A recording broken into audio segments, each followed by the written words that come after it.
Sex, the final frontier.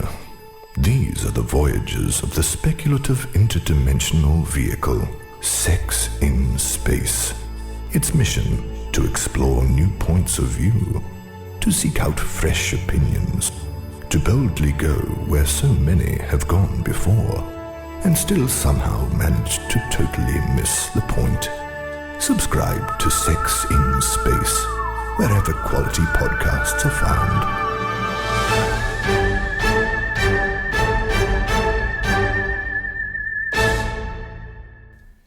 Hi there, I'm Toshi and welcome back to Sex in Space. We're here continuing to explore sex across all of its infinite dimensions. I hope everyone out there is doing wonderfully. Whether you're a newcomer on this podcast or an experienced voyager who has traversed the realms of our cosmic adventures many times before, we're thrilled to have you join us. If you're tuning in on Spotify, Apple Podcasts, or any other platform, we sincerely thank you for joining us. Don't forget to show your support by liking, rating, and subscribing.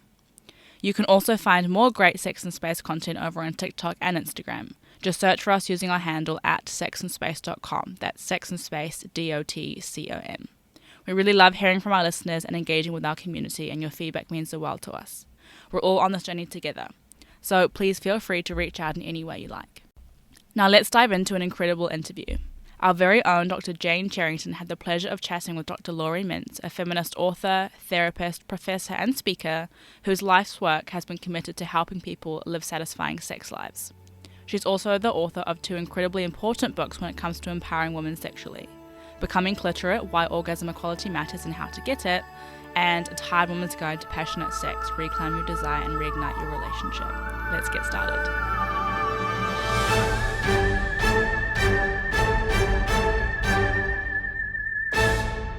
So today I'm joined by Laurie, actually Dr. Laurie Mintz, and a well-known feminist author, therapist, professor, a speaker, whose life's work is committed to helping other people live satisfying sex lives, really. More lately, I guess, has landed in a space of the pleasure revolution, which is a beautiful idea that you articulated in a great TEDx talk, which I thoroughly recommend anybody to watch. It's fantastic. But also, as well as the amazing amounts of academic work with your publishing, with your research, with your students, you also have found time to continue to do your therapeutic work and to write two, frankly, incredibly important, groundbreaking books for women, yes, but also definitely for any gender in terms of some of what they contain about relationships and communication, about bodies and pleasure. And so the first one, which was back in 2009, A Tired Woman's Guide to a Passionate Relationship, that resonated with everyone in the office. But also then going on to write a book on cliteracy, Becoming Cliterate. And so these incredibly important books, I think I'd like to talk about them today and encourage anybody listening to have them on the bookshelf. And particularly if you have kids, they should be on the bookshelf for anybody as part of sex ed in the household. But yeah, we're super excited to be able to talk to you today. I actually am ridiculously overexcited because I think that what we're going to be able to do for those of you listening is to offer some seriously practical takeaways. And that's incredibly important. Often these conversations can be quite abstract. Your world is very grounded. So Laurie, welcome. Thank you for joining us at Sex in Space. I'm so excited to meet you and to be here because I think we're on very similar missions to bring the clitoris, or what you call the organ that education forgot, into the public eye. So I'm really, really excited to be here with you today. Well, it's a great honor from our end. And I guess starting with the issue that you raised in your first book back in the day, and your therapeutic practice and maybe what led you on this. What do you still find it? What did you find was the biggest issue that people brought into therapeutic space back in the day. Yeah, back in the day, and this was before I was teaching undergrad psych of human sexuality. I was seeing women in their 30s, 40s, 50s, basically saying, I have completely lost my libido, my sex drive. I don't care if I ever have sex again. The problem is my partner still cares. And I heard that so often that I thought, what's going on here and what's the solution?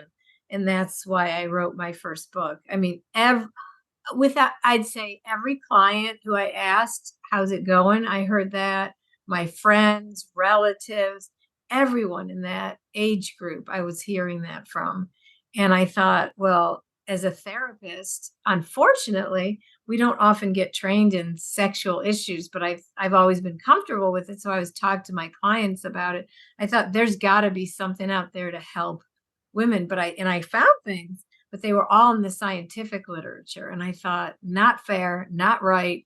This needs to get translated for women who are suffering. And that's why I wrote my first book. Yeah, a huge subject. It's ongoing. So yeah, lots of work to do. But so what for you was then, what were the big drivers? What was going on for women? Why? Yeah. And we've learned even more since I published my book. Like if I was to rewrite it, there's new knowledge I would put in it. But what was going on is two things. Women saying, I'm too tired for sex. I'm too busy. I'm too stressed. But what a deep dive translates into is a lot of it goes to labor inequity in marriages. That a lot of times women would be doing more than their share of the household labor, more than their share of the child rearing labor. And even if it was shared, they'd be the executive of the household, knowing where everybody needs to go. And what we know now that we didn't know when I wrote my book, I basically said, well, that's, it's stress that's causing them to feel too tired for sex. But we now know the biological pieces of it, how chronic, and I can get into it if you want, how both chronic stress and chronic caretaking actually have biological implications for our sex drive. So that was part of it. That is still part of it. And then there's other parts of it, right? Like perimenopause and menopause causing sex to be painful and uncomfortable, and women not knowing how to get help for that. And there is help. Also women having poor body image, being distracted during a sexual encounter, either thinking about their email they forgot to do or their body. And all of these things led women to feeling like sex is a chore. And then finally, the other thing is, and I really believe that if more women knew this, we'd have less dissatisfied women, that people, as we age and as our relationships evolve and get older, we naturally stop feeling what's called spontaneous desire, feeling horny. And so people go, and those early stages of relationships are amazing. They're so magical. We want it to continue, but it can't. It's biological. But people don't know that that's normal. So they say, what's wrong with me? What's wrong with my relationship? I'm broken. And a problem here is that there's two types of desire. One is spontaneous. Oh, I'm suddenly horny. The other is called responsive desire. I'm open to the idea of sex, and I'm, for many reasons, I know it'll be good when it gets going, it'll feel closer. And then for when you use responsive desire, horniness follows. And so you tell women, instead of waiting to be horny to have sex to get horny. And if more people knew that there was a different type of desire, responsive desire, and that they could schedule sexual encounters and let the sex lead them to desire, we'd have a lot less women feeling broken. Yeah. And I guess in amongst all of that as well, I like that you raised in both your books the culture piece around how women are, how desire is shaped for women in our culture, and that's like a subtext all the way through everything.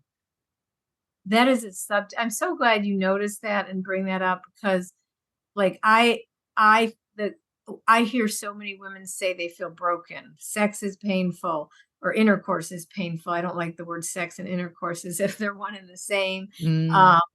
Because it prioritizes male pleasure, but they feel broken because they're not orgasming during penetration. They feel broken because they're not horny. They feel broken because intercourse is painful. And women aren't broken. It's the culture that's broken. I feel like language reflects and perpetuates culture. And the language we use around sex reflects and perpetuates an overvaluing of men's most reliable route to orgasm and a devaluing of women's, which is clitoral stimulation. So when we use the word sex and intercourse as if they were one and the same, we're saying that's the most important act.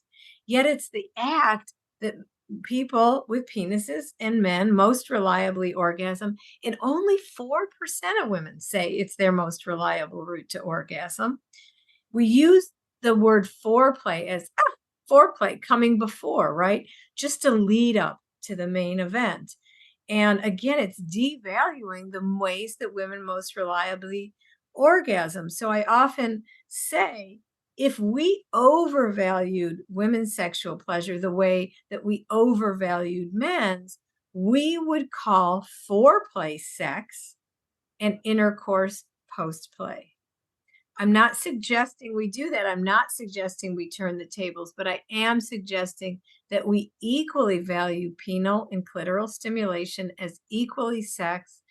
And while we're on the topic of language, and I know you're going to really resonate with this because I read your wonderful book, and that is when we call our entire genitals a vagina, we are linguistically erasing the parts of ourselves that gives us the most sexual pleasure, the vulva, the clitoris, and we're calling our entire genitals by the part that is more sexually useful to our male partners than to ourselves. I love that you start with language. So I know you've talked about the difference between penetrative sex and sex as a more encompassing term. And I guess looking at language more broadly, what are some of the other areas that you think we need to understand language as a tool? Yeah. So, certainly foreplay sex, vagina versus vulva. The other thing I don't talk about in the book, but I talk to my students about, is the difference between saying coercive sex and sexual coercion. Because coercive sex makes that a type of sex, but it's not. It's a type of coercion. Interesting. So that is a really important one for me. And I love metaphors. You wouldn't call robbing a bank, I'm losing the metaphor here, but we call it consensual, non-consensual sex. If it's not consensual, it's not sex. We wouldn't call it non-consensual taking of money. It's robbery. No, it's a robbery. That's a really good point. Yes. So there is no such thing as non-consensual sex. If it's not consensual, it's not sex. It's rape. It's assault. The term virginity, oh my gosh, don't get me started, but I'm going to get started. Go on. It's virginity it's taking something, losing one's virginity, right? I've lost something valuable, and it's much more something to be lost often for women who are raised that way, rather than talking about it in other countries. They use the word sexual debut. Like you're learning something, you're gaining something, you're not losing something. But even that term, what is it about? It's about the first penetrative experience, not about just your first sharing of pleasure with another person. So even sexual debut has, even though it's better than losing virginity, it's still overvalues penetration. Yeah, I really like the emphasis on that. I think that reframing through language, and the vulva vagina thing drives me crazy. I think getting educated about language and how to use it, but also, as you said in your book, feeling comfortable to use the words. Yes. If you can, and there was actually a study that women who were, and it makes sense, right? Women who were more comfortable using the word clitoris were more likely to orgasm. Of course, because you need, how do you get to an orgasm with a partner? First, you need to know what you like alone. Second, you have to be able to be fully present in your body and not distracted. Third, you have to use communication to tell your partner what you like. You have to change the sexual scripts. No more foreplay, sex, quote, intercourse, it's over. So you need language to talk about sex. And having the words to use with each other as sexually active adults is such a big part of your book. I love that. And actually, before we jump into the book and its framework, I want to point out at this juncture, one of the reasons you want to buy this book, listeners, is that it's researched up to have had a positive impact on people's sex lives when they've worked through it. So it, as a tool, is an effective tool for improving your sex life. How cool is that? Yeah, I was so happy about that. Yes, women I think it's brilliant. Have more orgasms, more arousal, more satisfaction, less pain, better body image, more feelings of empowerment. And men who read the chapter written for them, they give up damaging myths about their own sexuality, become more knowledgeable and better sexual communicators, because it is a combination of feminist analysis about why we have this problem and self-help to fix the problem in individual bedrooms. Yes. And I want to say it's what's so wonderful about it as a feminist analysis is it's offered back in language that's really accessible. Whereas many feminist papers are not so. Yeah, I know. Even the academic ones, I as a longstanding feminist, sometimes they make my head hurt. I have to I think, oh, it's hard. They're hard to understand. So I did try to, and in fact, just like we get backlash around the word clitoris, right? I had so much backlash around the word feminist analysis that I actually just called it cultural analysis. Which is probably a reasonable thing to do. I know that the other thing about the book, even though you disclaim that it is written, looking at the experience of heterosexual women, I think that so much of what's in both books is about the experience of being sexual, of being human, of communication. There are big outtakes. I agree there's lots of work to do there, and it's going to be great when more books come through that look across the spectrum of gender and experience. But I think there's stuff in there that's still really helpful.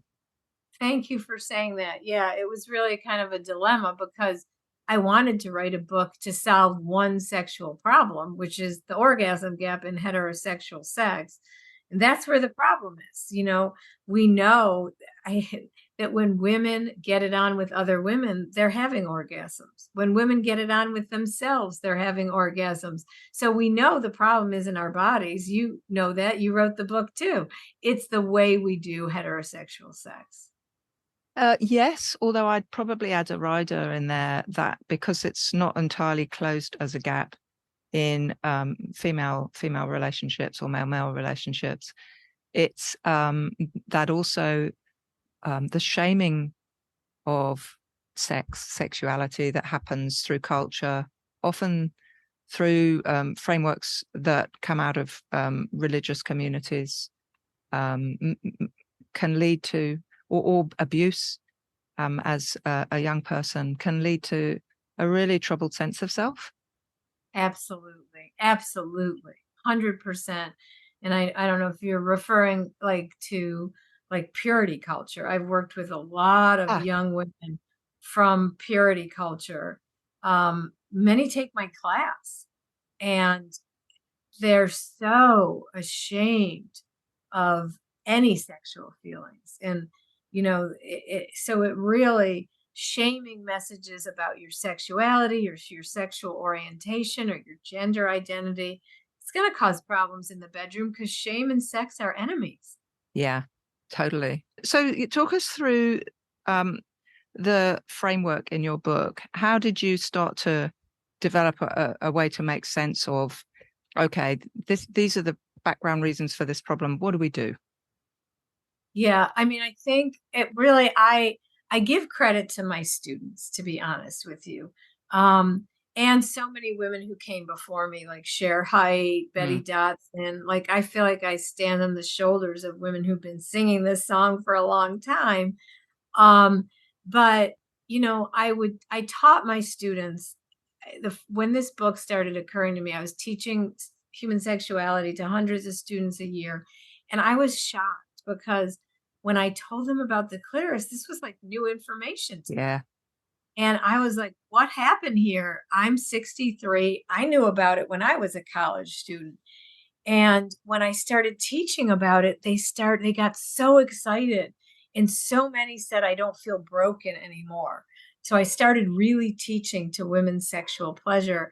And I would get such beautiful notes like, thanks to your class. And then I started really teaching not to just the feminist analysis, but how do you work with this clitoris? Yeah. How do you communicate about it? How do you have sex with somebody with a clitoris? And I just really started teaching my students this. And I would get notes like, thanks to your class, I'm orgasmic. Thanks to your class, my girlfriend's orgasmic. And I thought, you know what? I need to put this out in the world beyond my classroom, kind of expose the problem, analyze it, and then try to offer solutions to close it both culturally and in individual bedrooms. And that kind of closing the orgasm gap in one bedroom at a time, basically. Yeah. And for those listening that haven't heard this term before, can you explain the orgasm gap? Yeah, it is the consistent finding in the psychological and research literature studies that when cisgender men, so people who are assigned male at birth, who identify as men, get it on with cisgender women, people identified as female at birth who identify as women, when they get it on, the women, and I'll use that term broadly, but I mean cisgender women because that's where the research is, the women are having way fewer orgasms than the men. In the first study that pointed this out, they found that 39% of women versus 91% of men said they usually orgasm during a sexual encounter. Whoa. Now, subsequent studies have found that if you ask the type of sex, it's biggest in hookup sex. And it gets smaller in subsequent hookups, smaller in friends with benefits, smallest in relationship sex, but it never closes altogether. Even in the context of a committed relationship, men are generally having 3 times as many orgasms as women are. Which is wild, right? Yeah, very wild. And so then why does that gap exist? It exists because of everything we've been talking about.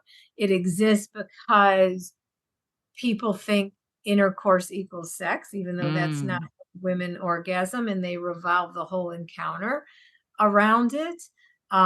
Because we don't have good sex education, at least here. And so people are getting their role models from media and porn who show women having fast and fabulous orgasms from penetration alone. So we're doing sex the way we see in the movies. And, we wouldn't put a kid in front of a Fast and Furious movie and say, this is how you learn to drive. Watch this and you'll know what to do. But that's what we're doing with sex. And, and so people are lost, really. Yeah. And they feel broken instead of thinking, oh, maybe my sex education was broken. Maybe the culture's broken. We've used exactly that analogy. We're writing a book at the moment called How to Talk with Your Kids About Porn. And 100% it's that. Like, you would not teach them, give them the keys and go, here you go, darling, off you go. No information about traffic, roads, cars, nothing. Oh my gosh, when you publish that book, I would love to be notified because I will be sending it from the rooftop, singing the praise. It's so needed. I started postdoctoral, looking at porn for 18 months and unpacking the narratives that it contained about who we are and how to be sexually. That was 14 years ago. And even I'm taken aback by how much it's changed in that time, of what's actually there, what's available easily, and how dominant it's become for young people to use as a tool. So yeah, it's a big deal. Yeah, it's a huge deal. And I think it's here to stay. So porn literacy is the what we need, like what you're providing. You know, somebody shared a quote with me the other day, and it's like I knew it, but you know how when someone says something and it's like, oh, the words they say it with really hit you. Yeah. They said we have a whole generation of young people who have seen people have sex before they've been naked with another person. Yeah. Yeah. And they've seen it in a very distorted way. Yes. Yes. That's that's powerful and true. And Yes. and as parents, that's part of our pitch. It's we have to become educated in order to start to address our own gap and then our kids, because these young people teaching in schools, and we can say that from this age, they didn't get a good education. They haven't got the tools or the role models, which is why pleasure is still not in the curriculum. The clitoris is still not in the curriculum. And I don't think it's about to go in anytime soon. And queer sex is not in the curriculum. In the Netherlands, they teach about the clitoris. They teach about consent. They teach about pleasure. They teach about orgasms. And guess what? They have less of an orgasm gap. Yes. And they have lower incidence of sexual coercion and assault. Because it's not just only about pleasure, right? When we teach women that sex is for them, not done to them. Yes. We are much more likely to quickly recognize coercive situations.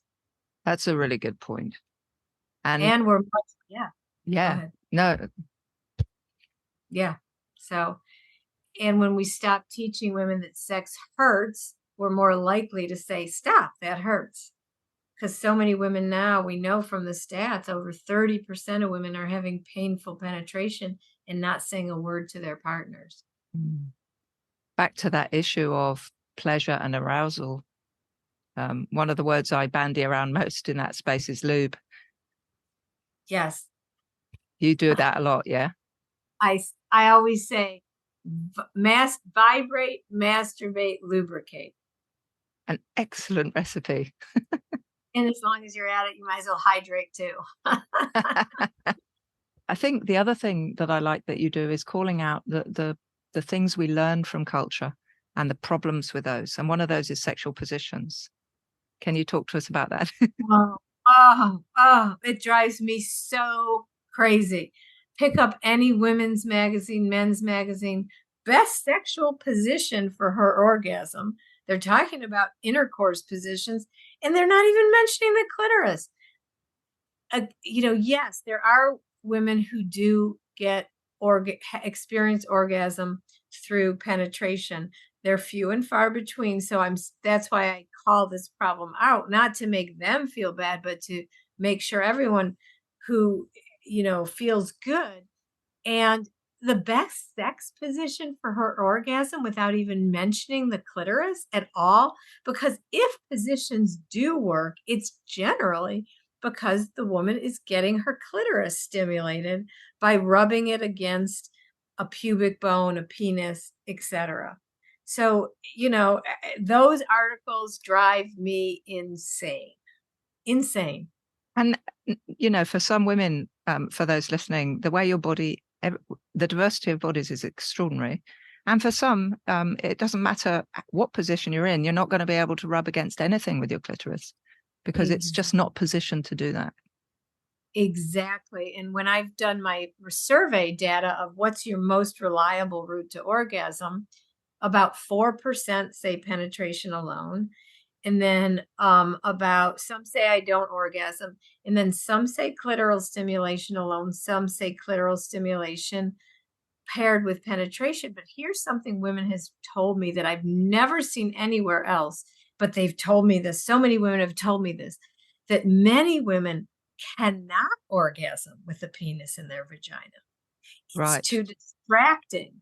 They Yes. need straight on clitoral stimulation. Yet we have this orgasm hierarchy. Oh, it's the best if you do it during penetration. Second best if they're combined.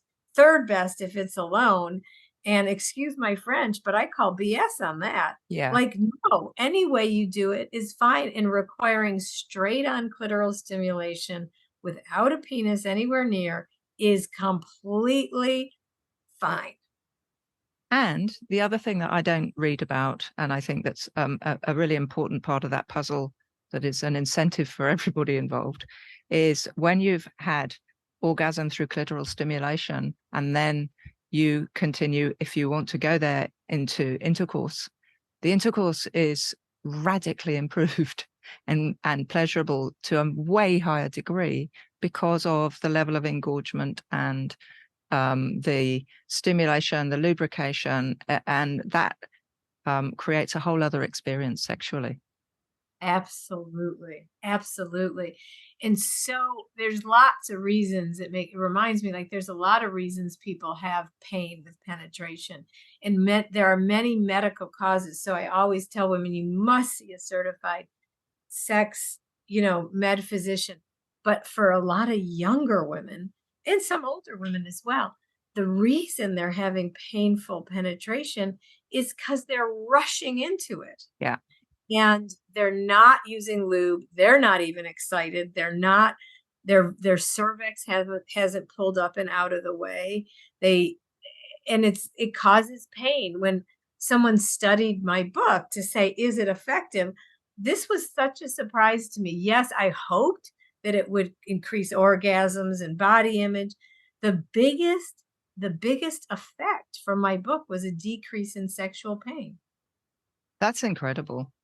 And why? Because I was teaching women basically the message, just because he's hard and ready, you don't need to let him in. Yeah. And I think, again, for people listening, the tenting effect is something very few people are aware of. Can you explain that for them? Yes. So when a person with a vulva gets excited, think of the vaginal canal, this is oversimplifying it, but think of it as like just a straight tube, right? But when you're excited, it becomes a wet tent. What does that mean? It narrows at the vaginal opening and it balloons out at the top, and the cervix pulls out and away. And there's lubrication that is involved. Now, a lot of women don't produce a lot of lube, and just because you're excited doesn't mean. So store-bought lube is your friend. But if you have penetration before vaginal tenting, it's going to hurt for two reasons.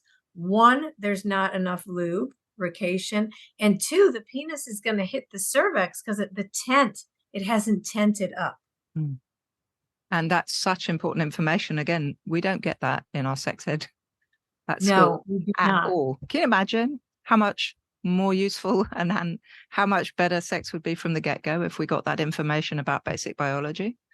Yes, huge. And yeah, my students tell me that the average amount of time of, quote, foreplay, clitoral stimulation before penetration is less than 5 minutes. That's not enough for vaginal tenting. And I had another student tell me, I said, tell me about a typical hookup. She said, well, you give him a blowjob, you put a little lube, you put spit, which is a terrible lube, on his penis, and then you have intercourse. And it's like, no wonder you're in pain. Yeah. No wonder you're in pain. And so here's a big cultural question. Why do women fake orgasm? Two or three reasons. There's research on that. And the research is, there's many reasons they give. A big one is they want to appease their partner's ego, make him feel good that he gave her an orgasm. Another is because it's painful and they want sex to end. or another reason is because it's boring and they want sex to end. Intercourse, I mean. And that first one, wanting to please, that cultural performance of sex as women being there as the means through which men achieve sexual pleasure and orgasm as a tool for that, rather than about their own pleasure, goes back to what we were talking about at the beginning, Yes. right? Yes.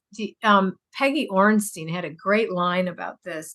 I don't know if in your country anybody uses the baseball metaphor for sex still, like first base, second base, third base. Wow.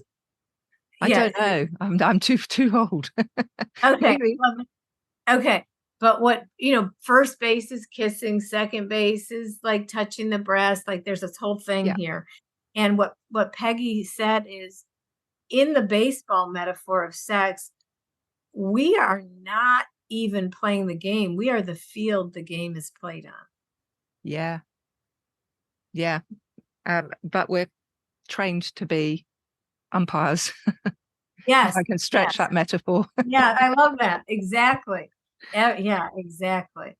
And we're taught that our role is to be sexy rather than to feel our own sexual pleasure.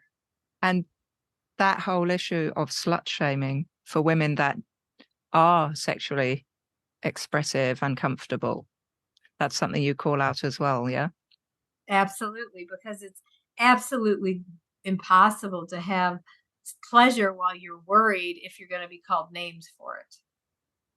And coming from the era when women were more aware of their bodies, as somebody who was comfortably sexually active and enjoyed pleasure,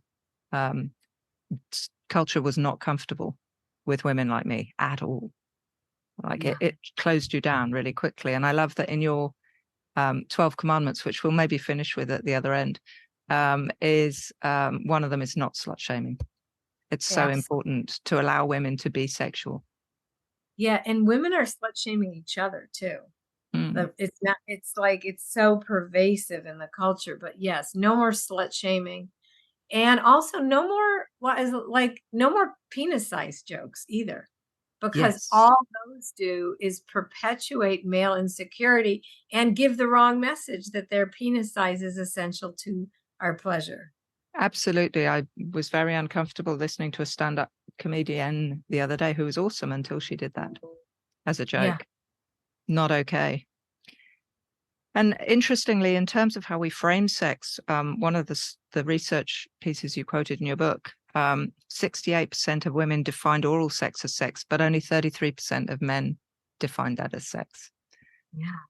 So do you think sexual definition has changed since you wrote that? I don't know. I still think I do this survey in my class. I replicate that study every year, and it's changed a little, but there's still a lot of potential for sexual miscommunication. Think about that. If you have oral sex with someone and you think it was sex and they don't, oh my heavens, like what a problem. Also, this gets me into physicians too. That's another thing that drives me crazy. When physicians ask patients, are you sexually active? What does that mean?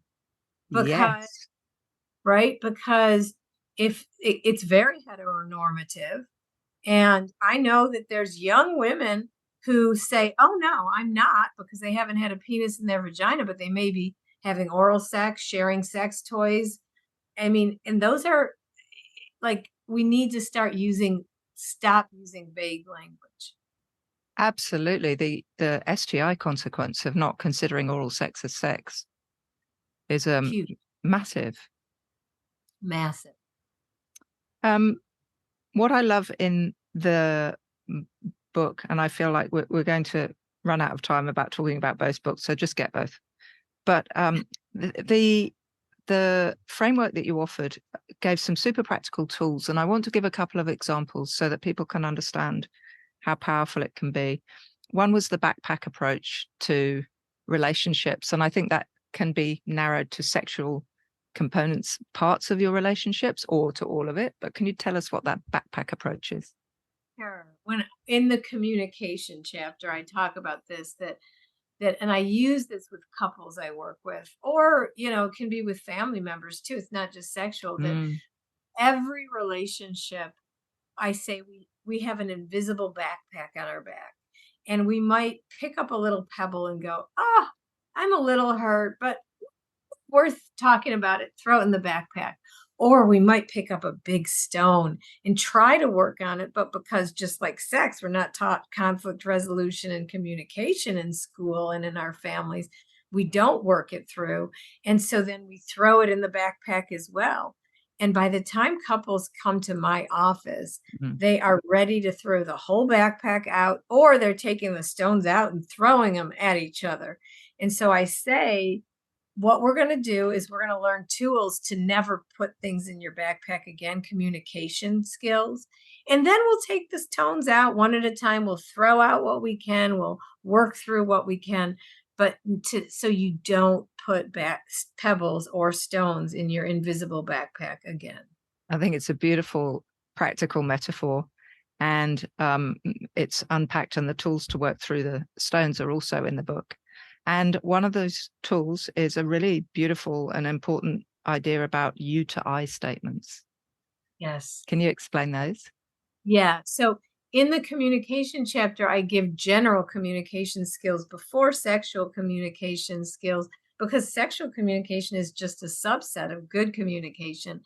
And when we make you statements like, you made me mad, or you're so this, or you're so that, it always leads to conflict and pain. If we could say, I feel this way, I'd like this.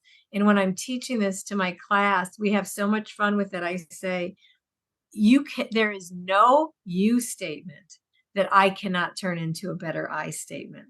And they throw some really fun ones at me, So, and it just really, it's owning your own reactions rather than putting them on someone else.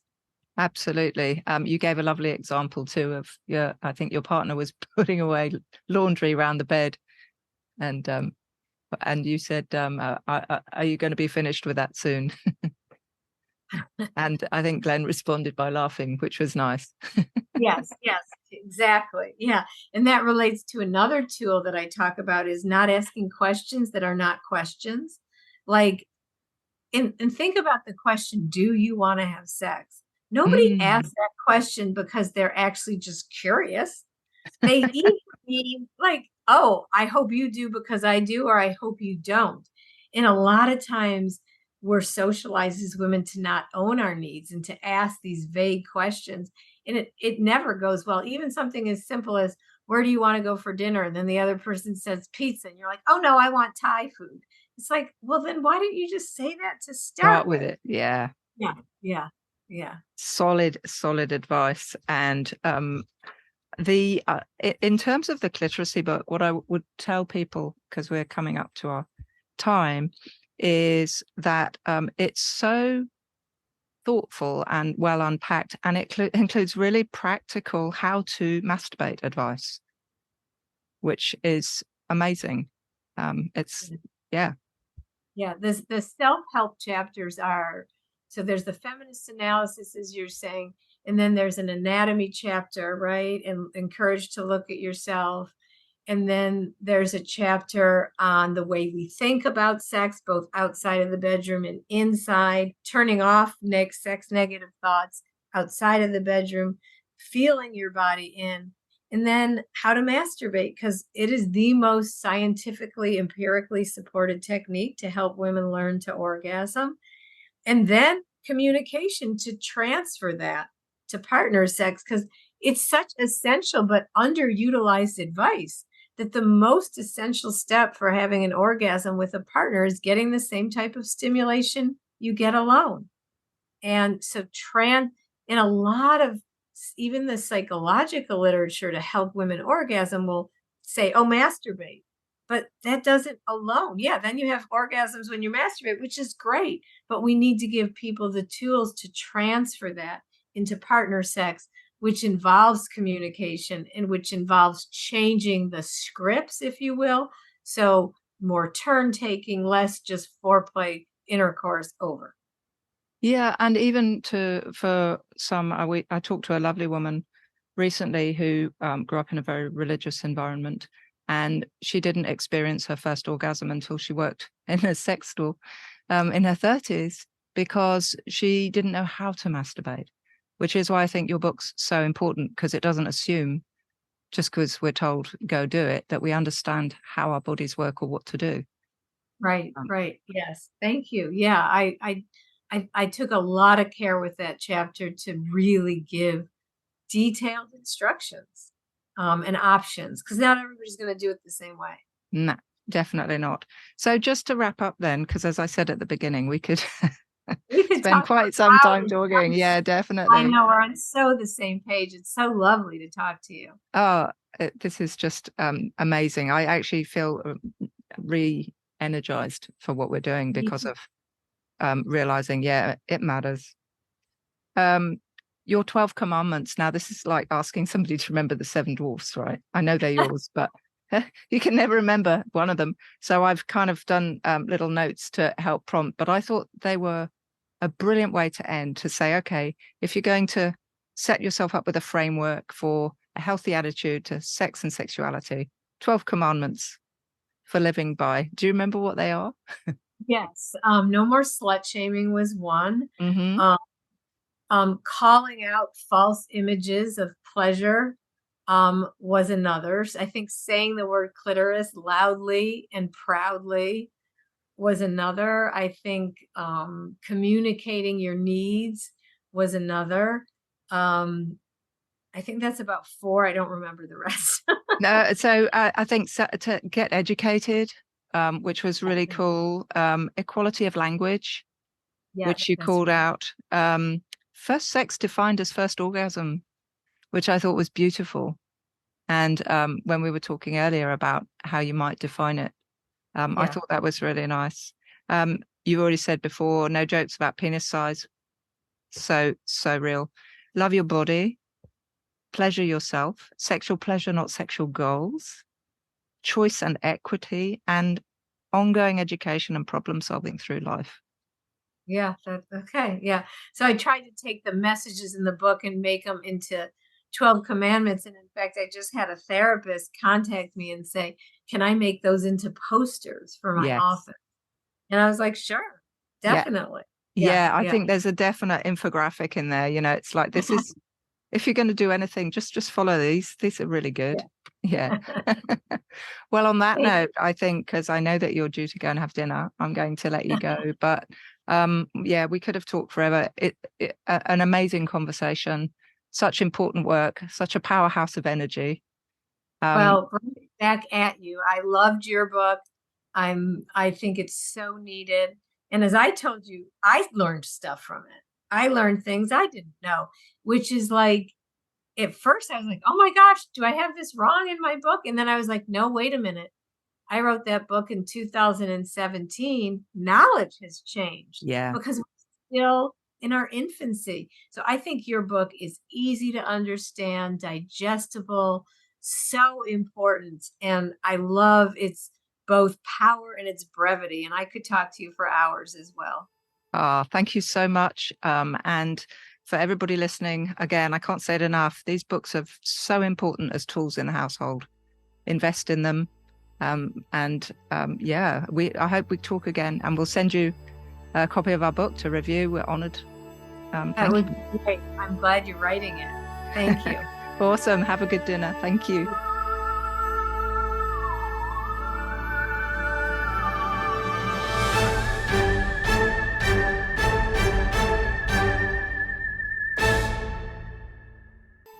We really hope you enjoyed listening to this episode. If you want to hear more from Dr. Laurie Mintz, you can find her at drlauriemintz.com. Before we sign off, we want to remind you to check out our book, available at sexandspace.com/book, or simply search for The Organ Education Forgot on Amazon. And it's going to be available as a downloadable PDF very soon too. Don't forget to leave a like, follow, comment, or review wherever you're tuning in from. Your support means the world to us. Until next time, safe travels, and see you on the next